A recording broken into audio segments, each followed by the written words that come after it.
ক্ষমতা, অর্থ আর খ্যাতি যাদের হাতে এসেছে তারা কিন্তু সেই জায়গাতেই থেমে থাকেনি, জীবনের অর্থ এবং সার্থকতা খুঁজেছে আরো গভীরে।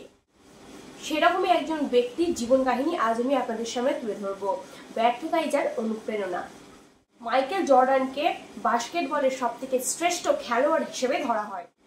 তার থেকেই জানা যায় ব্যর্থতাকে অনুপ্রেরণার উৎস হিসেবে ধরেই তিনি এত দূর এগিয়ে এসেছেন। জর্ডানের ভাষায় ব্যর্থতার মুখোমুখি হওয়ার পরই তার কঠিন পরিশ্রমের মুখোমুখি হতে পেরেছে সে।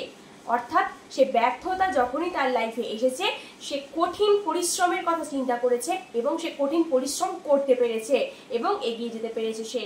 জর্ডান তখন হাই স্কুলের ছাত্র, কিন্তু তখন একটি বাস্কেটবল টিম স্কুলে করা হয়েছিল, সেই স্কুলেতে কিন্তু জর্ডানকে সেই টিমে নেওয়া হয়নি। বিষয়টি যখন তার চোখে পড়ে তখন কিন্তু এই বিষয়টি তার একেবারেই ভালো লাগেনি। হতাশাগ্রস্ত হয়ে দরজায় খিল দিয়ে কান্না করতে করতে কখন যে সে ঘুমিয়ে পড়েন দরজায় খিল দিয়ে সে বুঝতেই পারেনি। চাইলে তখনই কিন্তু সে নিরাশ হয়ে হাল ছেড়ে দিয়ে সেই জায়গা থেকে বেরিয়ে আসতে পারত, কিন্তু তার বদলে জর্ডান কোমর বেঁধে কাজে লেগে পড়লেন। ঘন্টার পর ঘন্টা বাস্কেট টিমে কাটাতে থাকলেন। জর্ডানের মুখে শোনা যায়, ব্যর্থতাকে আমি মেনে নিতে পারিনি, কারণ প্রত্যেকটা মানুষই কিছু না কিছু বিষয়ে ব্যর্থ হয়েই থাকে, কিন্তু চেষ্টা না করে হাল ছেড়ে বসে থাকাটা এটা আমি একেবারেই মেনে নিতে পারিনি।